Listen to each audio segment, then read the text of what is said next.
is accusing Manafort of attempting to get witnesses to lie for him in court. They say they want Manafort behind bars as he awaits his trial. This is Outnumbered. I'm Harris Faulkner. Here today, Town Hall editor and Fox News contributor Katie Pavlich, Republican strategist and senior fellow for the Independent Women's Voice, Lisa Booth, former deputy spokesperson for the State Department, Fox News analyst and host of Benson and Harf on the radio. Marie Harf is here. And in the center seat, haven't seen him since Jerusalem, the former governor of the great state of Arkansas and Fox News contributor Mike Huckabee. Outnumbered. Governor, great to see you. Delighted to be here. And it was fun in Jerusalem to be there for the embassy move, and it was great seeing you there. Thank you. Thank you very much. And congratulations on the new book. Thank you. How awesome is that? It's exciting. I feel very blessed today. I do. All right, we'll scoot to the news.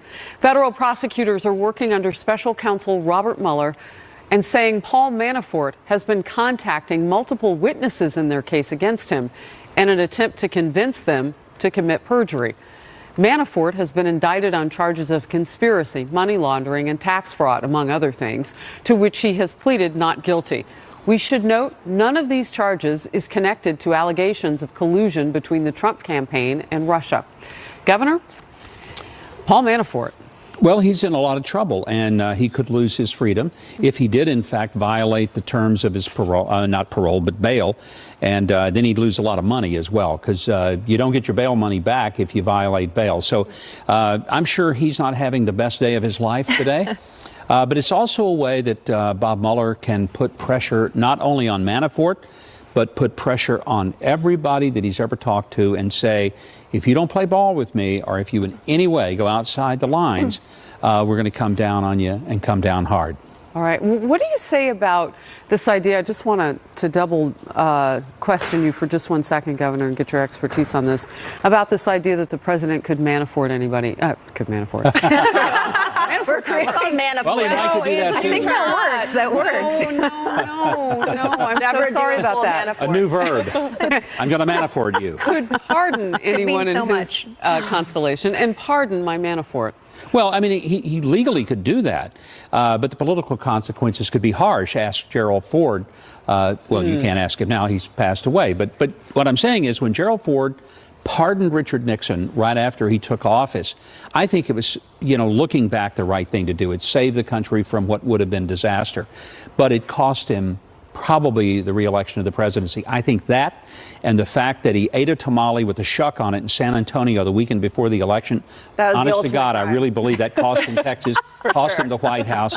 But I'm not sure, was it the tamale or was it the pardon? But the two of them together, and he was I'm going to go with the tamale. You cannot eat a tamale in San Antonio with a shuck on it and survive. Or in Arizona, let's be clear. That's not how you do tamales. But let's get back to Katie's slamming that down real quick. Paul Manafort has to know every one of his communications is being monitored. Right. Everything's being looked at. Well, I mean, this is just so idiotic that he would think, if true, he could get away with this. And apparently Mueller has known a lot of this for months, and they just now put the court filing out. Paul Manafort's in a lot of trouble. And that's the thing, though, isn't it? And he reached out first. I mean, that's the thing. We don't know what Robert Mueller has, and because of that, we don't know when he would deploy it necessarily.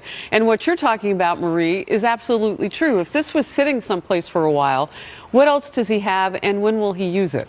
Well, and we don't know. And that's ultimately going to be up to the judge if the assertions that Mueller is making, if they are indeed true or not. But I do think it's important to point out that this still has nothing to do with Russian collusion or the campaign. And it has more to do, seemingly, about Mueller trying to squeeze Manafort and individuals surrounding President Trump. I mean, it was Judge Ellis in this case who said that Mueller's investigation isn't about fraud with Manafort.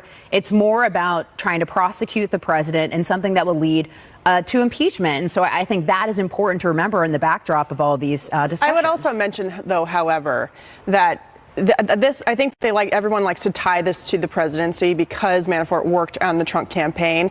However, if you look at the long list of charges, which are very serious, I don't think we should take away from the fact that he has been charged with a number of very serious dates of those charges. And he was under investigation before the campaign even started. And so I don't think we should take away from the very serious crimes that Paul Manafort is accused of committing just because Mueller is now using this to squeeze the president. I actually actually think that they're very separate. And when you look at the most recent charges and accusations of witness tampering, that is very serious. And it's Paul Manafort in these text messages through WhatsApp, which is something that you can use to contact people overseas. He is the one who reached out first. So he now doesn't have the ability to say, well, people just texted me and I just happened to text them back. Yeah. He clearly initiated the conversation, which, according to the special counsel, is a violation of his terms. Let's get to a presidential tweet right now. The Russian witch hunt hoax continues, if we pop that up on the screen, all because Jeff Sessions didn't tell me he was going to recuse himself. I would have quickly picked someone else.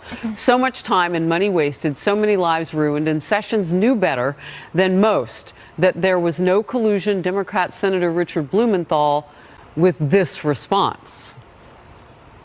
The president, once again, is in effect obstructing justice by threatening this kind of retaliatory action against the Department of Justice when it is simply doing its duty to uncover the truth and prosecute criminal wrongdoing. This kind of bullying and bellicose threats against his own attorney general is not only unprecedented and unwise, it is verging on obstruction of justice. All right, so obstruction of justice comes up a lot. That's nonsense, utter nonsense. Blumenthal needs to stick to what he knows about, and that's his war experiences during Vietnam. Ooh. For him to talk about obstruction of justice when the president is publicly picking out some things about his attorney general. Now, look, I'm not suggesting that it's altogether good that he's hammering Sessions in public, but obstruction of justice would be he goes over to Sessions' house late at night and he says, pal, if you don't get control of this investigation and fire everybody in there, you know, there's going to be a horse's head in your bed in the morning. Godfather. That's obstruction. Reference. He sort of did that with Comey. He got close with Comey when he said, hey, can you find your way to dropping the investigation? And then when Comey wouldn't, he fired him, which he admitted on TV. But to be fair, was he also because of the told Russia Comey, investigation. So his language gets him close to the line. The president's language to be fair, Marie, though, he also told Comey that he wanted to get to the bottom if anyone surrounding him did anything nefarious. And you also go back to your former boss, President Obama, who said publicly that Hillary Clinton didn't do anything wrong. She didn't jeopardize national security. We're not talking about Barack Obama. But how is that any different? But I'm saying, how is that any different than what President Trump told Comey? Because I think it's completely different. And also, I would point out that I did not think there was anything anyone could do to make me feel sorry for Jeff Sessions, and Donald Trump has. I do find it interesting that now when Jeff Sessions was chosen to be the Attorney General by President Trump, Democrats accused him of being racist. They said he was a former KKK member, that he had bad ill intentions when it came to illegal immigration, and now all of a sudden they're coming to his defense. I still think some of those things are Jeff true. Sessions was put into a very tough position because of his close ties to the campaign. Anybody in his position who had ties to the campaign, who was chosen as Attorney General, would have recused himself. Now, does that mean the president's wrong about being frustrated about the recusal? Absolutely not. And the president has a choice. He can fire Attorney General Jeff Sessions and hire someone else if he would like to. And Jeff Sessions also has an option to resign. Well, and we know from our own reporting that when the decision to recuse was being made, it wasn't made in a vacuum of just one person deciding this. Correct. I mean, there was consultation with other legal experts and contemporaries. So he didn't just come to this conclusion, I'm going to recuse. And there, if I remember correctly, were some Republicans who looked upon that as probably the responsible thing to do at the time, given the list of things that you just enumerated. Rudy Giuliani, the president's attorney, has said that there is no way that this president could be committing obstruction of justice. We'll see how it plays out. Yeah, well, we'll definitely keep an eye on it. But moving along now, new questions over the drafting of that Trump Tower memo following Donald Trump's junior's meeting in 2016 with a Russian lawyer and others. Now, Rudy Giuliani saying President Trump's attorneys did not lie when they contradicted prior statements and said the president did, in fact, dictate that memo. You think maybe somebody could have made a mistake? Right. It's a lot of mistakes. Why is it always a lot of mistakes? Why is it always that somebody? You think Jay Sekulow lied? Maybe he just got it wrong. Like I got a few things wrong at the beginning of the investigation, but it was a mistake. I swear to God, it was a mistake. The guy made a mistake. Giuliani was not yet on the Trump legal team when it made what he calls mistakes in a January letter to special counsel Mueller that leaked over the weekend. White House Press Secretary Sarah Sanders has also denied allegations that President Trump dictated the Trump Tower statement. Yesterday, she was asked by reporters why those comments contradicted the disclosure by the president's lawyers in that letter to Mueller. Here's how she responded. Said this is from a letter from the outside counsel, and I direct you to them to answer that question. Deborah, once again, you're referencing a letter that came directly from outside counsel, and I would refer you to them to answer that question. How are we supposed to know what to believe? How can we believe what you're saying from the podium if his lawyers are saying it's entirely inaccurate? Once again, I can't comment on a letter from the president's outside counsel, and I direct you to them. So, Lisa, although now Sarah Sanders is putting this out to outside counsel, in August last year, she said specifically that the president did not dictate this response. And now his lawyers are saying that he did. Yeah, I mean, of course, it's not a good look for the White House, and it certainly hurts the credibility for the Trump administration in making their case against all of this. It's not a good look. But it still doesn't change the fact that nobody's been able to prove that any sort of crime took place during that meeting or as a result of that meeting. So I don't think it changes the dynamics there. And I also still think it's really sketchy, and I don't really hear many people talking about this, is the fact that the Russian attorney in that meeting had met with Glenn Simpson prior to that Trump Tower meeting. Fusion GPS, thanks, Harris. And after as well. So, you know, that is questionable, highly questionable in my mind as well. So I think bottom line, it doesn't change the dynamics of things, but it does hurt the credibility. So, Governor Huckabee, I want to ask you a specific question about the inner workings between the White House now and the campaign. This 2016 meeting was a campaign meeting. Yeah. The president, according to his attorneys, dictated the response to questions about the meeting on Air Force One in the official capacity as the president. So is maybe mixing those two what has caused the problem here? Instead of saying that was during the campaign, I'm not going to get involved, even though it was my son who was in this meeting? Well, first of all, I think anybody that's been in the campaign, and I've been in a bunch of them, know that you take a lot of meetings, you listen to a lot of nonsense, a lot of stuff that people come in. When you sit down with them, they might as well be talking about their Martians. But what about the discrepancy between the two statements? I think a lot of it is that you have so many moving parts. You have the lawyers, you have campaign people, you have administration people. They don't always talk. In fact, sometimes they absolutely don't talk. For example, the lawyers for the president don't talk to the White House staff for obvious reasons. So there's a real clear line of separation. When people say, well, they lied, they told different stories, they told the stories they know. If you have a wreck out here on 6th Avenue, I guarantee you 6 people will see it differently, and they'll all tell the cop a different version. So, Marie, is this just a big miscommunication, or was this a way for the president to try and be involved with the response to the 2016 meeting while also not being, completely honest about how that went down? So part of the problem is that Jay Sekulow is one of the attorneys who drafted the letter where they admitted the president drafted the public statement. He's also one of the people on the record saying the president had nothing to do with it. So Jay Sekulow is the same person. He either knew or didn't know. He either told the truth or didn't.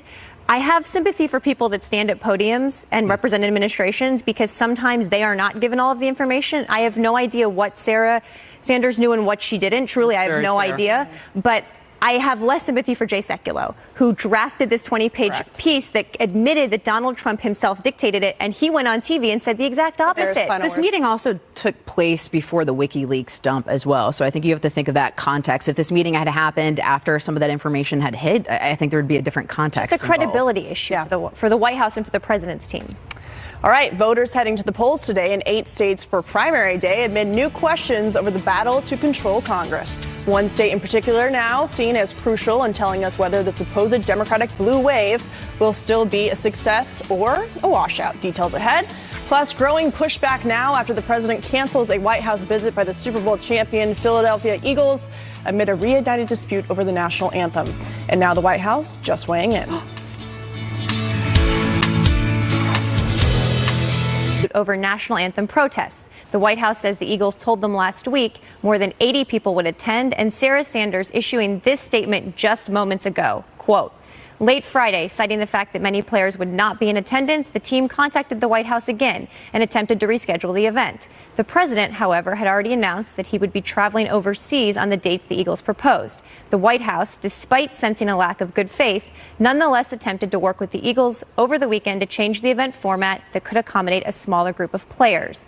Unfortunately, the Eagles offered to send only a tiny handful of representatives, while making clear that the great majority of players would not attend the event, despite planning to be in D.C. today. In other words, the vast majority of the Eagles team decided to abandon their fans, unquote. Former Eagles wide receiver Torrey Smith tweeting, "So many lies, shaking my head. Here are some facts. Not many people were going to go. No one refused to go simply because Trump insists folks stand for the anthem. The president continues to spread the false narrative that players are anti-military." Philadelphia Mayor Jim Kenney earlier with this statement. "Disinviting them from the White House only proves that our president is not a true patriot, but a fragile egomaniac obsessed with crowd size and afraid of the embarrassment of throwing a party to which no one wants to attend." So I think it's also worth pointing out that none of the Eagles players kneeled last season during the anthem, and a couple of the players, Malcolm Jenkins and Chris Lulm, had been leading advocates trying to bring law enforcement and players and advocacy groups together. So there are players on the Eagles who I actually think have been trying to walk a middle line here and be proactive in addressing these issues and not just reactive.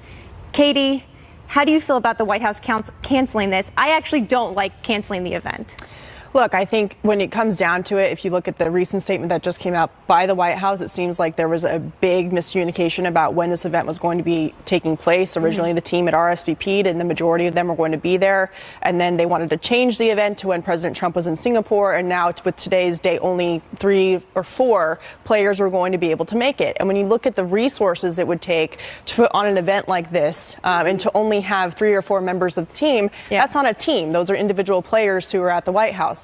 When it comes to the frustration from the president about the national anthem and this new policy that the NFL has to allow players to stay in the locker room, I understand that frustration. I completely agree with him on the idea of them staying in the locker room. But it does seem like in this situation, it's unfortunate that it had to come to this based on the fact that people had this miscommunication. Well, we haven't yet seen a season where that will have happened, or a preseason. So we don't know. So we don't know what players will do in response to the locker room mandate by the NFL. But Governor, I have a question for you. You know, when you get into these situations where there is disagreement about how an event is going to go, having planned so many events, campaign and also as a leader, you know, how does that decision get made? I would imagine it's a situation where you talk about, are there alternatives or that sort of thing? Well, my guess is that the president just said, hey, if there's only a handful of people, come and cancel it. That's probably what happened. Now, I think the more pleasant thing to do would have been to make sure that you go ahead and have the event. You have 4 or 5 players, and you treat them as if it was an official state visit. You give them such an experience that they go back and tell the others. Missed out, man. Wow. That's really interesting. No, do the unexpected. I always believe in politics. Do the one thing they don't expect you to do. And the one thing nobody expected Donald Trump to do would be to welcome them in, show them the private quarters, give them a bunch of White House swag, hug them, give them the greatest day of their life. So basically, do what you do when you're on the field. You got to pull an audible.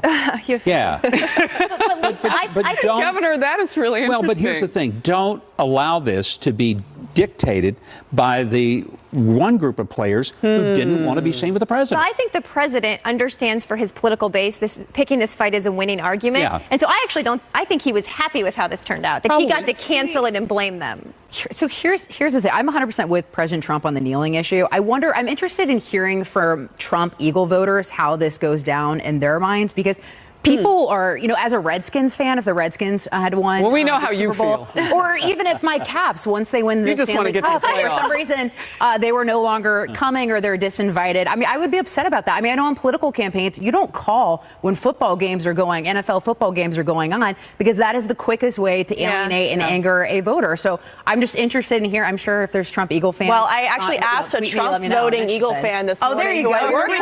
His name is Storm Paglia, and I work with him. Storm? And I asked him this morning what his really take Storm? was. His name is Storm. He's a like wonderful that. person. What does Storm say? He said, look, even though they didn't in fact kneel all through the season, if they weren't going to show respect and send a significant portion of the team, they shouldn't have accepted the invite to begin with. I'm with the president on this one. And he was so excited when they won the Super Bowl. He's disappointed because he wanted to see Nick Foles there with the trophy. I did too, because Nick Foles is an Arizona Wildcat. Yes, he is. There, my husband reminds me constantly. Bear down. There's your answer. We will all be watching at 3 p.m. today. Ask and deliver.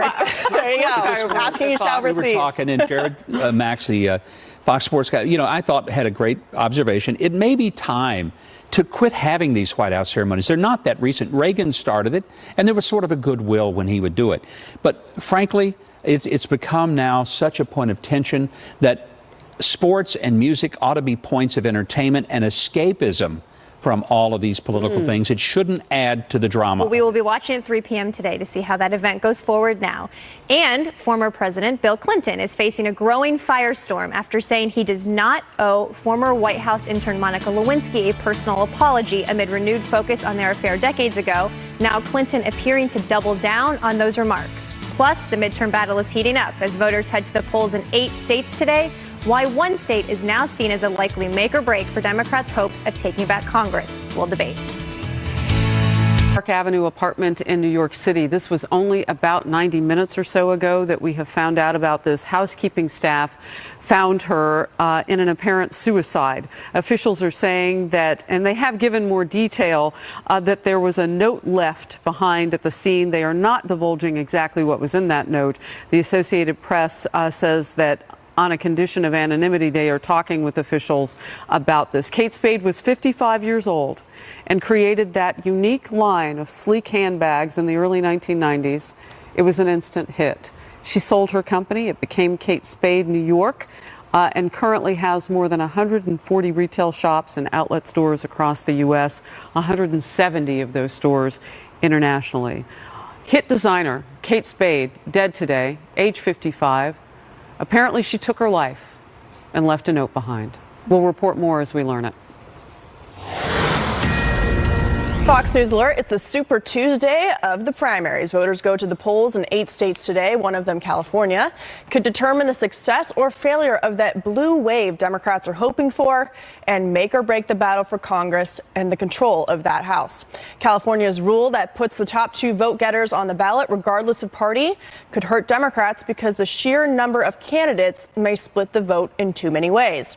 In the meantime, Republicans could fail to nominate any candidates in races there for Senate and governor. However, there are reports that Republicans are feeling more optimistic about races nationwide as the president seems to have scrapped his loyalty test. He's now backing candidates who did not support him, tweeting out about one of those candidates today, quote, "In high tax, high crime California, be sure to get out and vote for Republican John Cox for governor.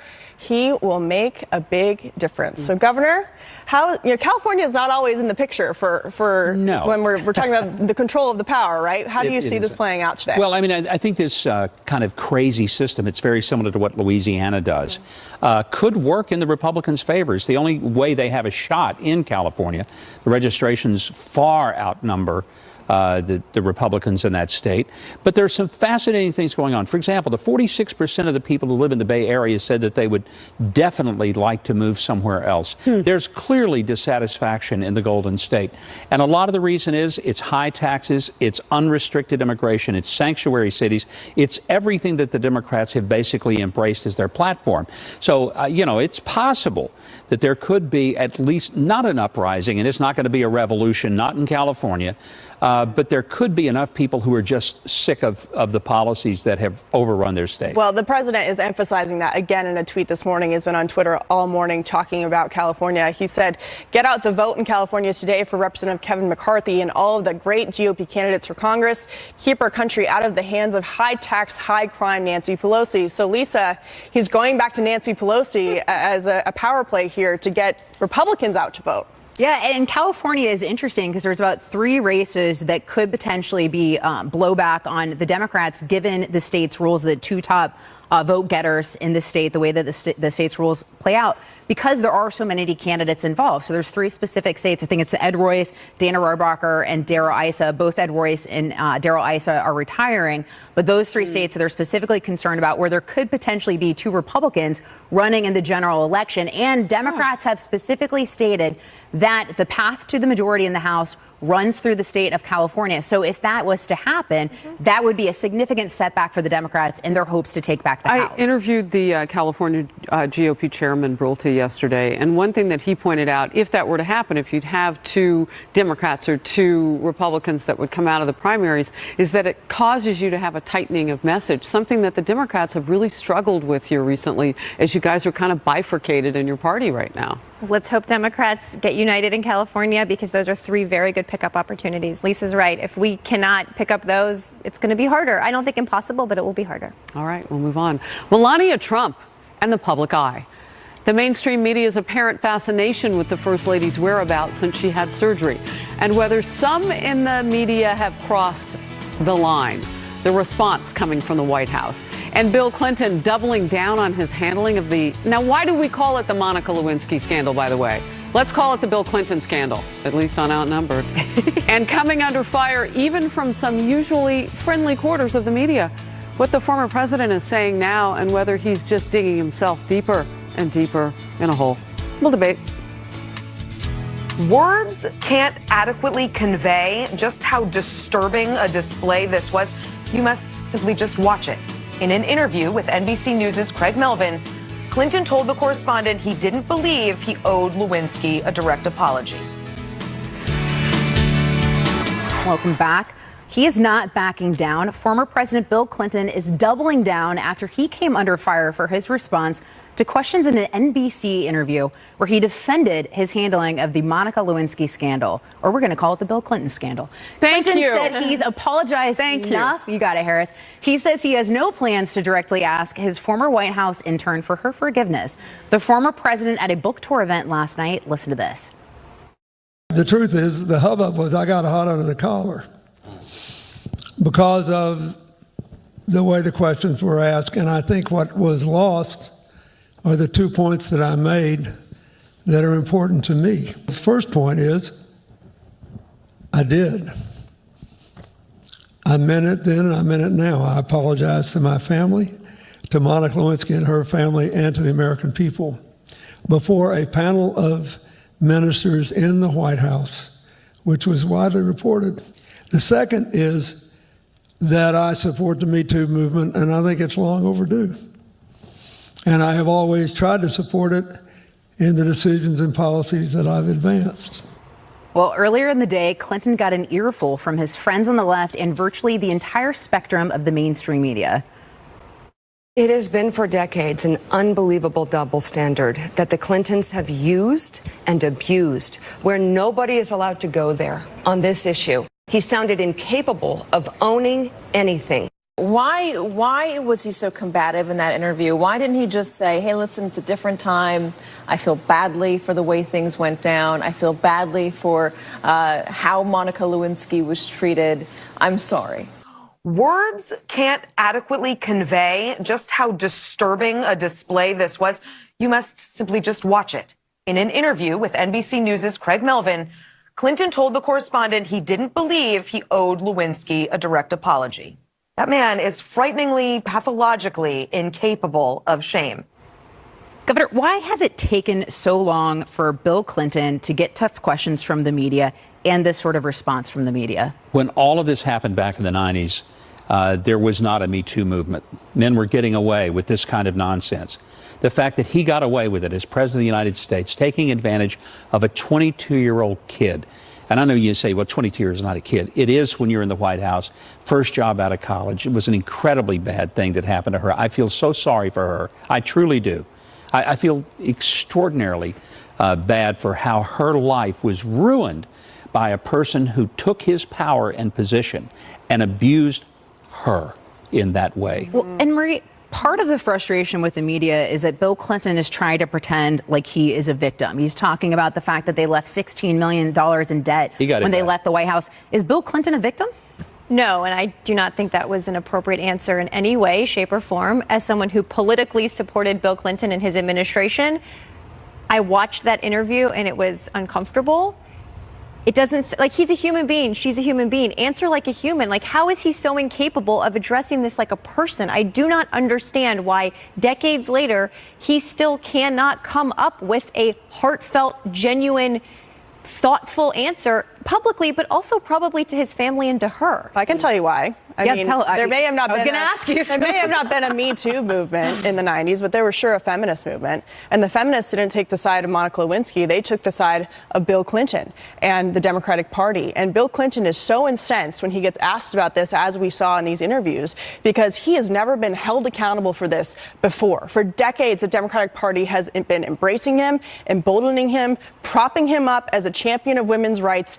All of this has been in the background. I wrote a book about it a couple of years ago. I have an entire chapter about Bill Clinton and his assault and flattery, about Bill Clinton and his demo creeps, and how this has been justified by the Democratic Party on a strategic and a establishment level for years. And so it's no surprise that he is affronted by this, because he's never had to answer these questions from inside his own party. I'm glad to see that you disagree with him, but this is something that they have enabled and emboldened for years, and that's why he's so surprised. So this sort of undercurrent, if you will, for Bill Clinton, I'm wondering, Marie, whether this may have clouded things for Hillary Clinton as she tried to play the women card. Remember, she had an actual women card that you could use for donations with her campaign. Yeah. There were women who probably generationally were in their age group who remember back when, who were not supportive of this, who felt like Monica Lewinsky was owed an apology as well as her family then. And I want to just say something about an apology. To call her, which he says he's not sorry enough, I guess, to pick up the phone and make it personal. There were other things that he was willing to make personal, but not that. He will publicly apologize, but that's political management. Right. That's reputational management. Yeah. That's not human contact, as you were pointing out, Marie. Right, and I agree with that. The answer to your question about Hillary in 2016, I think it could have hurt her if she was running against someone different, but the fact that Donald Trump was accused by over a dozen women of sexual assault or of sexual harassment, the fact that the Access Hollywood So tape why didn't came out, women connect with her? Well, there may be other reasons, but I don't think it's this one. I think it was a reason, I think another Republican could have used this issue better against Hillary. I think there were a bunch of other reasons, but I actually don't think in 2016 that was one of them. He brought the accusers of Bill Clinton front and center in the debates. I do think he made this an issue, and I think he was effective in making the issue. Yeah. And I do think it had an impact with women voters, because I think they saw Hillary Clinton as the fraud that she is. And what do we find out? The fact that she had allegations come forward in her own campaign and she dismissed them. Sexual harassment. So she is the fraud everyone thought knew she was and is. Well, we will keep talking about this, I'm sure. Thank you, Lisa. Moving on.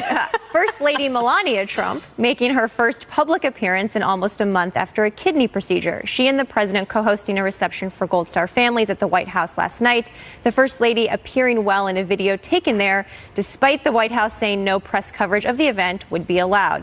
This follows incessant speculation in the mainstream media about Mrs. Trump's whereabouts. One cable network even showing a calendar of her missing days, but a writer for Rolling Stone may have gone beyond the pale, writing, quote, "I wish I didn't suspect that the prolonged, poorly explained public absence of Melania Trump could be about concealing abuse. I wish that it was a ludicrous prospect. I wish that the president wasn't a man with a history of abusing women, including those to whom he is married," unquote. Ahead of the Gold Star reception, the First Lady spokesman Stephanie Grisham clapping back, saying, quote, "Mrs. Trump has always been a strong and independent woman who puts her family and certainly her health above all else, and that won't change over a rabid press corps. She's confident in what she is doing and in her role, and knows the rest is just speculation and nonsense." Meantime, the First Lady staff says that she will be attending a FEMA meeting on hurricane preparedness tomorrow. You know, we have a high rate of divorce in this nation. And I wonder if people looked inside their own marriages as often as they looked inside other people's marriages, might we be able to tackle that number? This is really nasty. And these people have a child, and he's old enough to read. I mean, this goes to a different place. This feels outside politics, Governor. It's beyond the pale, and I tell you that what the Rolling Stone article and the CNN calendar did, it shows America why so many people hate, loathe the press. They can't stand them because they see this kind of stuff and they know that never would have been said about. And your daughter's been on the receiving end of this kind of media coverage. So I do think, though, and people are probably going to jump on me for saying this. I think this is totally unacceptable, and people should not be Is it outside speculating politics, about Melania. I have no idea why people are speculating like this, but it's not acceptable. We also just spent an entire block talking about a different presidential marriage and Hillary and Bill and how they handled it. Now, that was his fault. Because, No. But wait, no. let me finish, He has come back onto the landscape, yes, trying to make himself but relevant. I think and he doesn't want to take tough questions during the hashtag Well, #MeToo and movement. Melania doesn't want to be out there publicly. The Washington Post put out 8 women, including Monica Lewinsky, who have allegations against this person. They've also both run for office. And there are so I a number of think that's allegations in a against President different Trump about category. his marriage as well. All I'm saying is I don't want to jump in their we marriage. should take a deep breath when we talk about marriages and just try and across the board. But isn't this less about the Clintons' marriage and more about what he's wanting to make public now about the media is scandal? doing? I mean, let's get back to what the media is doing here. And the calendar that CNN put out, they started on May 12th. 3 days later, Melania Trump went in for surgery, which she was in the hospital for a week recovering. And although they said it was benign, it was a very serious surgery. She then got out of the hospital, was then recovering for an additional week. There was a question asked by a reporter in the White House briefing a couple of weeks ago about a conspiracy theory about whether Melania Trump was even living in the White House. This is disgusting. It's beyond the pale, as you said. And it's just enraging and infuriating when it comes to the fact that she just had surgery, and maybe that's the reason why she hasn't been doing public appearances. And they say that she's missing and somehow not doing her duties as First Lady. It's horrifying. Katie, you know, most of the time a person has 6 weeks of recovery time after they have a major surgery. They can't drive. They don't go. You know, the fact that she's not going to Korea. Who wants to be on an airplane for 20 hours? Well, most doctors won't let you fly anyway for that period of time so close and to the difference between the Clintons and the Trumps is the fact that both Hillary Clinton and Bill Clinton have been political fixtures. They have run for office. That puts we them in a weren't different talking about their category marriage. than We were Melania talking Trump. about his infidelities and scandals. But I've been wanting to make this point to what Marie's original comments were about this. And secondly, to Katie's point, this is disgusting and it is embarrassing. And this is what pushes people into President Trump's camp when he talks about the media. He talks about the bias and he talks about his disgust with the media. This is what pushes them over there because they see this stuff. It's the same thing as CNN covering stories like President Trump likes 2 scoops of ice cream. I mean, get so much worse. real, but it's so much worse because we're talking about a mom, we're talking about a wife, we're talking about someone who just had surgery, for God's sake. And it wouldn't be acceptable for them to treat any other First Lady like this, and yet they think it's acceptable now. They wouldn't treat anybody else like this. Good point. Well, when we come back, Harris Faulkner herself has some big news for us today on the couch. She will tell us all about it next. You want to stay tuned for this.